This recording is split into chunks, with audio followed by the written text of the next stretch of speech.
Hello. फिर मैं आया हूँ एक नई और बहुत ही बेसिक और फंडामेंटल टॉपिक के साथ, जिसे हम कई बार पढ़ते तो हैं। स्पेशली अगर आपका मैथमेटिकल बैकग्राउंड नहीं है और आप आप जब क्वेश्चन सॉल्व करते हो, फिजिक्स के न्यूमेरिकल सॉल्व करते हो, तो बार बार ये चीज़ आती है और हमें ये नहीं समझ में आता कि ऐसा होता क्यों है। ठीक है, क्योंकि मैथमेटिकल बैकग्राउंड ना होने की वजह से इसे समझने में हमें बहुत दिक्कत होती है। तो मैं उसी चीज़ के बारे में आज आपको बहुत बेसिकली एक्सप्लेन करूंगा, बहुत डीप मैथमेटिकल बेसिस को बना करके चलने के बजाय बहुत बेसिकली समझने की कोशिश करेंगे। और वो चीज़ है, आप पढ़ते हो कि फॉर स्मॉलर एंगल्स, कितना smaller angles, for angles smaller than 10 radian. ठीक है, 10 रेडियन से छोटे जितने भी आपके एंगल्स होते हैं, लगभग उनके लिए sine theta is approx theta, यानी angle for theta smaller than 10 degree या radian, not degree, radian, sine theta की वैल्यू जो होगी वो अप्रॉक्स थीटा के बराबर आती है, और कॉस थीटा की वैल्यू जो होती है अप्रॉक्स 1 के बराबर आती है। वहीं से फिर आप देखते हो टेन थीटा जो होता है वो भी अप्रॉक्स थीटा के बराबर आता है। तो अब जैसा कि आपने थंबनेल देखा होगा, उसमें मैंने टेन थीटा को सिर्फ लिखा है, बट एक्चुअल जो खेल है वो साइन थीटा और कॉस थीटा का है। टेन थीटा तो आप डायरेक्टली यहाँ से देख सकते हो, आपको पता है कि टेन थीटा जो होता है वो sine theta divided by cos theta होता है। ठीक है, और अगर साइन थीटा की वैल्यू मान लीजिए for smaller angle sine theta की वैल्यू थीटा है और कॉस थीटा की वैल्यू 1 है, तो ऐसे भी टेन थीटा जो है वो अप्रॉक्स थीटा ही आ जाएगा। तो हमें बहुत ज़्यादा टेन थीटा के बारे में सोचने की जरूरत नहीं है। हमें जो सोचना है और समझना है वो साइन थीटा और कॉस थीटा के लिए, क्यों स्मॉलर एंगल्स के लिए sine theta equal to theta होता है and cos theta is approx equal to 1। ठीक है, हालांकि इस चीज के लिए मैथमेटिक्स में एक बकायदा सीरीज है जिसको टेलर सीरीज के नाम से जानते हैं, लेकिन वो बहुत ही कॉम्प्लेक्स हो जाएगा, हम वहां पे नहीं जाएंगे। अगेन आई एम सेइंग, ये चीजें मैं उन्हें समझाने की कोशिश कर रहा हूँ जिनका मैथमेटिकल बैकग्राउंड नहीं है। ठीक है, सो चलो फिर शुरू करते हैं। और इस चीज को समझने के लिए ना हमें कुछ पहले बेसिक चीजें समझनी पड़ेंगी। थोड़ा सा बेसिक ट्रिग्नोमेट्री, थोड़ा सा बेसिक ये बात समझना होगा कि एंगल होता क्या है। बहुत बार होता है कि लोगों को नहीं पता होता क्योंकि आपको इंट्यूशन ही नहीं पता है एंगल का। ठीक है, तो बेसिकली एंगल होता क्या है। हाँ, अब बचपन में पढ़ते हो एंगल क्या है। Angle is what? Angle is, मान लो कोई एक पॉइंट है, उससे एक आपका रे है, फिर एक अनदर रे है। ठीक है, हम इसे नेम दे देते हैं ओ ए एंड ओ बी। अगर ओ बी को, ठीक है ना, हम बहुत बेसिक से स्टार्ट कर रहे हैं, ओ बी को ओ ए पे रखें और इसको रोटेट करके इस पोजीशन इसकी चेंज करें from this position to this position, तो जो अमाउंट ऑफ रोटेशन हुआ है इसी को अपन एंगल कहते हैं। ये बेसिक डेफिनेशन है, एंगल की बेसिक डेफिनेशन है, amount of rotation from O A to O B is known as angle. ठीक है, इसे अपन एंगल बोल देंगे। ये तो डेफिनेशन हो गया कि amount of rotation, amount of rotation is known as angle. ये तो भाई साहब आपका डेफिनेशन होगा, लेकिन इसको क्वांटिफाई कैसे करते हैं मैथमेटिक्स में, हम क्वांटिफाई कैसे करते हैं, इसके लिए हम क्या करते हैं कि एक सर्किल अगर हम ड्रॉ करें, एक सर्किल में पता है आपको सेंटर होगा। ठीक है, इस सेंटर से अगर हम एक यूनिट, इसको यूनिट सर्किल हम बना रहे हैं। यूनिट सर्किल का मतलब जहां पे आप इसकी जितने भी इसका रेडियस जो ले रहे हैं और आर्क लेंथ ले रहे हैं वो सभी 1 ले रहे हैं। इसका रेडियस जो है 1 यूनिट है। ठीक है, और इसका रेडियस जो है वो 1 यूनिट है, और इसका जो आर्क लेंथ है, ये आर्क लेंथ, ठीक है, ये आर्क लेंथ भी जो है आपका, जिसको हम एस से डिनोट कर रहे हैं, वो जो है वो भी 1 यूनिट है। Arc length is also 1 unit and radius is also 1 unit. तो यहाँ पे हम जो रेडियस सॉरी एंगल है उसको क्वांटिटिवली जो डिफाइन करते हैं वो यहाँ पे कि थीटा जो होता है वो आर्क अपॉन रेडियस होता है। ये मैथमेटिकल डेफिनेशन है कि एंगल इज, ये तो बेसिक डेफिनेशन हो गया थीटा के लिए, कि amount of rotation is known as angle. Amount of rotation किसी भी रे का, या किसी भी, आप सिंपली बोल दो किसी लाइन का amount of rotation from origin, ठीक है ना, ओरिजिन पे था वो, उससे अमाउंट ऑफ रोटेशन आपने किया, उस अमाउंट ऑफ रोटेशन को अपन एंगल बोलते हैं। बट मैथमेटिकली इसको हम यहाँ पे इसको समझते हैं कि theta is arc, arc is what, this is arc, this is arc. इसको हमने एक यूनिट लिया, कोई भी ले लीजिए, मीटर सेंटीमीटर, लेकिन सेम यूनिट आप लेंगे रेडियस का, वो भी एक यूनिट होगा। और जब आप थीटा पे रखेंगे, मान लीजिए 1 यूनिट 1 मीटर, लेट्स सी हम 1 सेंटीमीटर लेते हैं, तो 1 सेंटीमीटर डिवाइडेड बाय 1 सेंटीमीटर क्या आ जाएगा, 1 रेडियन। यहाँ से आपका 1 रेडियन डिफाइन हो जाता है, ठीक है। ये बेसिक बात हो गई एंगल के बारे में, ठीक है। क्यों क्यों उस चीज के लिए जरूरी है समझने के लिए, अप्रोक्सीमेशन के लिए आपको बेसिक समझ होना चाहिए। अभी मैं बताऊंगा कैसे ये रिलेट हो रहा है, ठीक है। तो ये बेसिक डेफिनेशन हो गया फॉर एंगल्स। अब हम आते हैं एक स्पेशल टाइप ऑफ ट्राइंगल जिसको हम कहते हैं राइट एंगल ट्राइंगल, ठीक है। यानी अब ट्रिग्नोमेट्री पे हम आते हैं सीधे, बहुत डिटेल में नहीं जाना था हमें, हमें एंगल समझना था। एंगल हमने समझ लिया, इसके दो डेफिनेशन है। सर्किल वाला डेफिनेशन आप याद रखिएगा, arc divided by arc upon radius, ठीक है। थीटा इक्वल टू ऐसे पॉर आर, मैथमेटिकली हमने उसको डिफाइन किया इस तरह से।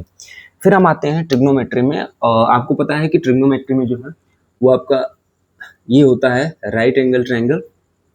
राइट एंगल ट्रायंगल में इसको अपन बोलते हैं, ये अपना 90 डिग्री होता है, ठीक है। इसको अपन एल्टीट्यूड बोलते हैं, एल्टीट्यूड, या फिर इसको हाइट बोल देते हैं,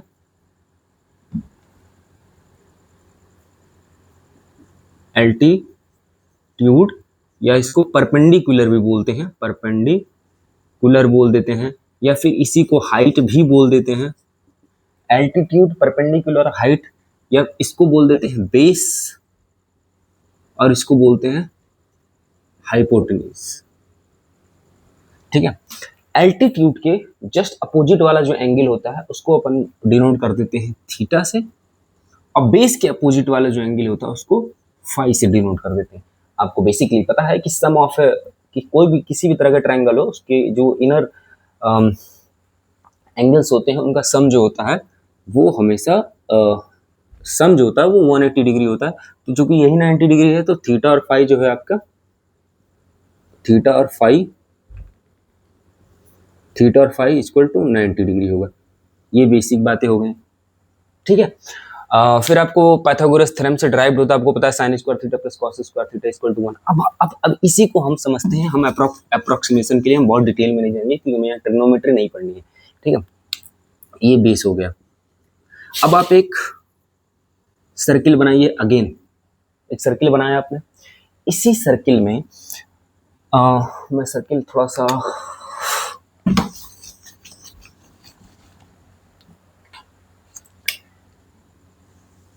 एक सर्किल बनाते हैं, ठीक है। इस सर्किल का सेंटर ये है, यहां से अपन एक रेडियस बनाते हैं, ठीक है, और एक राइट एंगल ट्रायंगल बनाते हैं। राइट एंगल ट्रायंगल जब बनाएंगे तो ये चीज आएगा, ठीक है। बहुत इंपॉर्टेंट और बहुत बेसिक बात है, जिनका मैथमेटिकल बैकग्राउंड है उन लोगों को लगेगा कि ये क्या क्या ही बता रहे हैं, व्हाट इज दिस, ठीक है।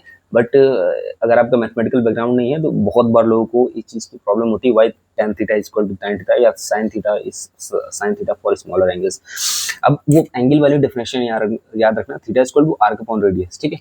अब एक चीज देखो, ये जो एंगल है थीटा, ठीक है ना, ये रेडियस r है, ठीक है। This is what we call height, इसको वर्टिकल हाइट बोलते हैं, ठीक है ना। ये वर्टिकल हाइट है, वर्टिकल हाइट हम इसको p से डिनोट कर रहे हैं। ये जो है आपका ये बेस हो गया यहाँ तक, और ये आपका हाइपोटेन्यूज मान लीजिए, या फिर ये रेडियस है आपका, ठीक है, which is equal to height and radius. अब फॉर स्मॉलर एंगल्स होता क्या है, बहुत बेसिक सी, again I am saying this is very basic, but you have to understand कि फॉर स्मॉलर एंगल्स आपने पढ़ा था theta equal to arc upon radius, ठीक है। एक चीज और मैं आपको बताना भूल गया, जो कि मुझे शुरू में बताना था। आप जब राइट एंगल ट्रायंगल पढ़ते हो तो कई सारे रिलेशंस पढ़ते हो, साइन थीटा, कॉस थीटा। कई बार आपको ये भी नहीं पता होता कि साइन थीटा या कॉस थीटा होता क्या है। Basically sine theta, cos theta क्या है? They are not angles. क्योंकि थीटा लगा रहता है ना, तो हम बार बार हमें हमें ये लगता है कि साइन थीटा, कॉस थीटा जो है वो एंगल्स है। नहीं, साइन थीटा जो है वो रेशियो है। रेशियो किसका? जो राइट एंगल ट्रायंगल्स हैं, राइट एंगल ट्रायंगल्स हैं, राइट एंगल ट्रायंगल्स में जो ये तीन साइड्स आप देख रहे हो ना, इन तीनों साइड को रिलेट करते हैं विद एंगल। कि एंगल चेंज होने पे, यानी इस वाले एंगल की बात कर रहे हैं कि ये थीटा डिग्री जो है ये तो फिक्स रहेगा, 90 डिग्री तो फिक्स रहेगा। लेकिन इस वाले यानी ये वाला आर्म जो आपका हाइपोटेन्यूज है वही बार बार चेंज होगा थीटा होने पे। यानी अमाउंट ऑफ रोटेशन हाइपोटेन्यूज का अमाउंट ऑफ रोटेशन ज्यादा करने से या कम करने से क्या चेंजमेंट आएगा परपेंडिकुलर में बार बार। इसीलिए साइन थीटा और कॉस थीटा के फॉर्मूले में बेस नहीं आता है, ठीक है ना।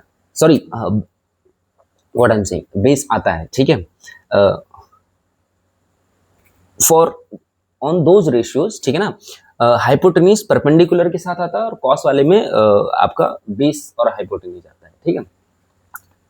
तो कहने का मतलब ये है, मैं क्या बताने की कोशिश कर रहा हूँ, कि जो साइन थीटा है वो बेसिकली है क्या? Sine theta and cos theta both are ratios. Ratio sides के रेशियो और थीटा के बीच का रिलेशन है कि कैसे अमाउंट ऑफ रोटेशन आप जब चेंज करते हैं, ठीक ना, हाइपोटेन्यूज को चेंज करते हैं तो कैसे रेशियो में बदलाव आता है। यानी एंगल के बदलने से कैसे रेशियो में बदलाव आ रहा है दो साइड्स के, इसी को हम साइन थीटा बोल रहे हैं, ठीक है। जब थीटा के बदलने से परपेंडिकुलर और हाइपोटेन्यूज रेशियो में बदलाव आएगा, क्योंकि अभी ऑब्वियस सी बात है, थीटा आप कम कर रहे हैं, थीटा ज्यादा कर रहे हैं, तो ये चीज क्या होगा, ये चीज आगे की तरफ झुकेगा, तो आपका जो है इधर से बेस चेंज होगा, इधर से आपका परपेंडिकुलर चेंज होगा। तो जो थीटा चेंज करने से इन दोनों के जो रेशियो में बदलाव आ रहा है उसको अपन साइन बोलते हैं। और बेस थीटा बदलने से बेस और हाइपोटेन्यूज के बीच में जो आपके रेशियो में चेंजमेंट आ रहा है उसको साइन बोलते हैं। और साइन और कोसाइन, साइन या कॉस थीटा के रेशियो को अपन टैन थीटा बोल देते हैं, ठीक है।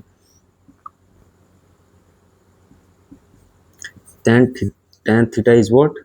Sine theta upon cos theta, ठीक है। अब ये बात आपको ध्यान रखना है कि ये बेसिक आपको पता होना चाहिए कि हाँ ये बहुत बेसिक है, ठीक ना। ट्रिग्नोमेट्री में हम पढ़ते हैं कि this is the relation between amount of rotation between two sides of the triangle and obviously with ratio. तो अब होता क्या है, देखो हम पढ़ते हैं, पहला अप्रोक्सीमेशन हमने देखा sine theta is approx equal to theta. अब देखो यहाँ थीटा की वैल्यू निकालो, अब हम इसको प्रूव करते हैं बाय एलएचएस और आरएचएस, ठीक है ना। ये आपका ये जो है आपका मान लीजिए लेफ्ट हैंड साइड है और ये राइट हैंड साइड है। अब यहां से समझने की कोशिश करो, थीटा की वैल्यू हम कैसे निकालना है, थीटा की वैल्यू हम निकालेंगे theta equal to arc upon radius, ठीक है ना। मान लेते हैं आप खुद इमेजिन करो, जैसे जैसे एंगल छोटा होता जाएगा, ये वाला जो आपका लेंथ है और ये जो वर्टिकल लेंथ है और ये जो आर है, यानी ये जो परपेंडिकुलर है या इसको परपेंडिकुलर ही बोल रहे हैं हम, ठीक है ना, ये वर्टिकल हाइट जो है और ये जो एस है, ये एस बहुत क्लोज होता है। आप जितना एंगल कम करते जाओगे, एंगल कम करते जाओ, देखो यहाँ से एंगल आप कम करते जाओ, तो एक टाइम ऐसा आएगा कि जो ये जो वर्टिकल हाइट बन रहा है ना फॉर वेरी स्मॉल एंगल, ठीक है, for very small angle, let's see, for very small angle amount of rotation.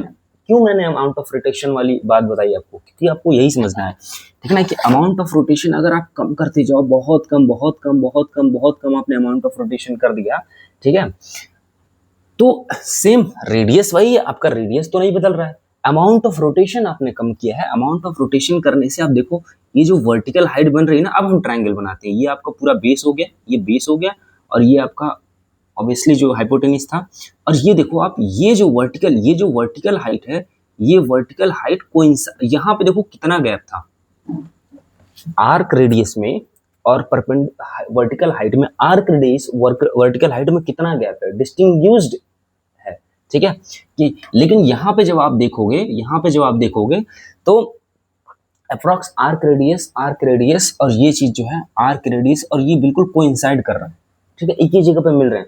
यानी ऐसा थीटा जहां पे वर्टिकल हाइट और तुम्हारा उसकी वैल्यू सेम हो जा रही है, क्योंकि वर्टिकल हाइट जिसको हमने परपेंडिकुलर माना था, परपेंडिकुलर का वैल्यू और आर्क रेडियस का वैल्यू सेम हो जा रहा है। कब सेम हो रहा है? फॉर स्मॉलर एंगल, जब एंगल बहुत छोटा एंगल, व्हाट इज छोटा, आप 10 रेडियन के नीचे जब जाओगे, 10 रेडियन के जब नीचे जाओगे तब ये जो होगा आर्क और आर्क जो लेंथ है और रेडियस, आर्क लेंथ और vertical height length, arc radius और वर्टिकल हाइट लेंथ जो है वो अप्रॉक्स क्लोज होता जाएगा, वैल्यू उनकी बहुत बहुत बहुत क्लोज होती जाएगी। कब? जब 10 रेडियन से कम की वैल्यू होगी। एक बात ध्यान रखना, 10 रेडियन से आप ऊपर जाओगे एरर बढ़ता जाएगा, 15 रेडियन तक जाओगे तो 1 से 2% का एरर आएगा, ठीक है। 10 जितने आप छोटे चलते जाओगे, लाइक 1 डिग्री अगर हम बात करें कि 1 डिग्री पे बात करें, 1 डिग्री पे तो बिल्कुल बहुत मतलब पॉइंट पता नहीं कितने के बाद एरर आएगा, ठीक है। तो अप्रॉक्स जो होगा वर्टिकल हाइट जो होगा वो आर्क लेंथ के बराबर हो जाएगा। अब चूंकि for small theta again I am saying 10 degree के नीचे, सॉरी 10 रेडियन के नीचे जब होगा तब ये आर्क लेंथ और ये वर्टिकल हाइट जो आप देख रहे थे फॉर लार्जर थीटा, ये आर्क रेडियस जो है, sorry arc length not arc radius, ऐसा कुछ ही नहीं होगा, आर्क लेंथ और जो आपका परपेंडिकुलर हाइट है या वर्टिकल हाइट है वो दोनों के बीच में बहुत सारा गैप है, देखो आप, ठीक है ना। और ये जो आ रहा है इतना लगभग इनमें डिफरेंस आ रहा है, ठीक है। बट जब आप अमाउंट ऑफ रोटेशन यानी एंगल कम करते जा रहे हो तब वर्टिकल हाइट और ये आर्क लेंथ कोइंसाइड कर दे रहा है एक दूसरे से। यही एक रीजन है कि अप्रॉक्स जब एरोप्लेन 10 किलोमीटर पे होता है या आप कोई भी चीज में बैठ के धरती से 10 किलोमीटर ऊपर जाओगे तो आपको धरती फ्लैट दिखेगा। हमें पता है कि धरती जो है कर्व्ड होता है, बट स्टिल आपको 10 किलोमीटर तक फ्लैट दिखेगा, क्योंकि 10 किलोमीटर तक जाओगे तब आपकी वर्टिकल हाइट जो होती है और वर्टिकल हाइट और कर्व्ड जो अर्थ का कर्व्ड सरफेस है वो अप्रॉक्स कोइंसाइड कर रहा होता है, तो हमें कर्व्ड सरफेस नहीं दिखता, हमें फ्लैट ही लगता है। बट आप जैसे जैसे 10 किलोमीटर ऊपर चलते चले जाओगे तो फिर आपको अर्थ कर्व्ड ज्यादा मतलब अच्छे से पता चलने लगेगा। अच्छा, उसको भी मैं अभी समझाता हूँ डायग्राम से, बट यहाँ पे समझो, ठीक है ना। अब हम साइन थीटा की वैल्यू निकालते हैं। साइन थीटा का हमने फॉर्मूला क्या पढ़ा था, किस चीज का रेशियो था, परपेंडिकुलर डिवाइडेड बाई हाइपोटेन्यूज, ठीक है। परपेंडिकुलर डिवाइडेड बाई हाइपोटेन्यूज निकालो, perpendicular sine theta equal to perpendicular upon hypotenuse, ठीक है। इधर लिख लेते हैं अपन, ठीक है, यहीं पे लिख लेते हैं, sine theta equal to perpendicular upon hypotenuse, ठीक है। थीटा का वैल्यू क्या था? थीटा का वैल्यू था आर्क डिवाइडेड बाई रेडियस। यहाँ पे रेडियस भी जो है वो आ जा रहा है arc S upon R. R यहाँ पे क्या है, बेस के बराबर हो जा रहा है, बेस के सॉरी साइन थीटा के लिए हम देख रहे हैं परपेंडिकुलर अपॉन हाइपोटेन्यूज, ठीक है ना। तो हाइपोटेन्यूज जो है, हाइपोटेन्यूज के बराबर क्या है, रेडियस है, और एस के बराबर क्या है, पी, तो पी अपॉन एच, यानी साइन थीटा की वैल्यू और थीटा की वैल्यू पी अपॉन एच आ रही है। यानी दोनों की वैल्यू, थीटा की भी वही वैल्यू आ रही है फॉर स्मॉलर एंगल, थीटा की भी वैल्यू वही आ जा रही है पी अपॉन एच, और साइन थीटा की भी वैल्यू वही पी अपॉन एच है ही है। That's why sine theta for smaller angle sine theta equal to theta, and for let's see for अगर हम बात करें कॉस थीटा के लिए, कि कॉस थीटा के लिए तो 1 आ जाता है, कॉस थीटा के लिए 1 कैसे आता है ये भी देख लेते हैं। फॉर कॉस थीटा हमने क्या पढ़ा था, कॉस थीटा का फॉर्मूला क्या होता है, कॉस थीटा रेशियो है किस चीज का, कॉस थीटा जो है वो रेशियो किस चीज का है, perpendicular upon what, perpendicular upon Pakistan भूखा प्यासा, sorry base upon hypotenuse, base upon hypotenuse. मैंने पहले शायद गलत लिख दिया था एक बार, लेट्स सी, मैं बार बार भूलता हूँ, पाकिस्तान भूखा प्यासा अपॉन हिंदुस्तान हरा भरा, ठीक है। बेस अपॉन हाइपोटेन्यूज है। तो कॉस थीटा, अब मैंने प्रूव कर दिया why sine theta equal to theta. अब मैं प्रूव कर रहा हूँ cos theta is for smaller angles cos theta why cos theta equal to 1 for smaller angles. आपने बेस देखा, बेस क्या आ रहा है, बेस आ रहा है आपका रेडियस, और हाइपोटेन्यूज आपका क्या आ रहा है, रेडियस। तो आर आर से कट के क्या आएगा 1। सो साइन थीटा की value theta I for smaller angle और कॉस थीटा की वैल्यू 1i वाई, सिर्फ इसकी वजह से क्योंकि ये कोइंसाइड करके पूरा बेस रेडियस में बदल जा रहा है, बेस की वैल्यू पूरी रेडियस हो जा रही है और आर की वैल्यू सीधे ये हो जा रही है। अब यही मैं आपको अर्थ के लिए बताता हूँ। मान लो कोई, अब मान लो इसको अर्थ, ये पूरा अर्थ है आपका कर्व्ड सरफेस है, ठीक है। मान लो यहाँ पे 10 किलोमीटर तक ये फाइंड आउट किया गया कि 10 किलोमीटर तक जब कोई रहता है पर्सन 10 किलोमीटर की ऊंचाई पे रहता है, एक एरोप्लेन में मान लो बैठा है 10 किलोमीटर की ऊंचाई पर, तो यहाँ से मान लो यहाँ से एक एंगल सब्सटेंड कर रहा है, ठीक है ना, एंगल सब्सटेंड कर रहा है। अब एंगल आपका ये जो है ये जो आपका वर्टिकल हाइट जो बन रहा है, ऑब्वियस सी बात है ये वर्टिकल हाइट जो था थीटा के सामने वाला, तो यहाँ पे आपका थीटा है,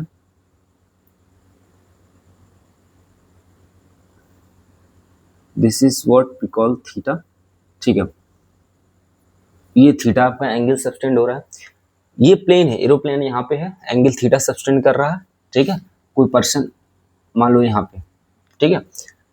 तो ये जो आपका दिख रहा है ना कर्व आर्क लेंथ जो दिख रहा है 10 किलोमीटर के लिए, ये 10 किलोमीटर की जो आपका बेस है, ठीक है, इस 10 किलोमीटर का बेस आप मान लोगे। हमेशा इस चीज को थीटा के सामने वाले को अपन परपेंडिकुलर मानते हैं, ये बेसिक रूल है, आपको पता होना चाहिए ट्रिग्नोमेट्री, ठीक है।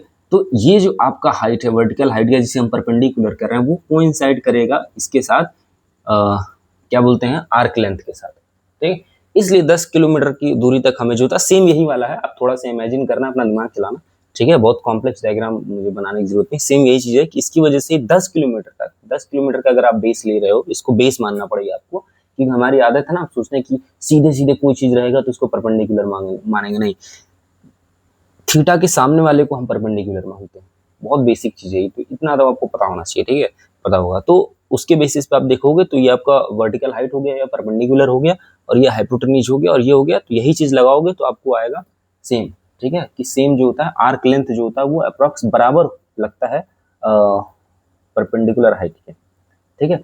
तो आई होप अच्छा लगा होगा। बहुत क्विक वे में मैंने इस बात को समझाने की कोशिश की है। This video is mostly for everyone who want to understand mathematics and physics। Basically मैं कहूँगा कि my YouTube channel is for who loves science but they don't have too much understanding of mathematics, and yes, you only need curiosity to go with me। So bye bye।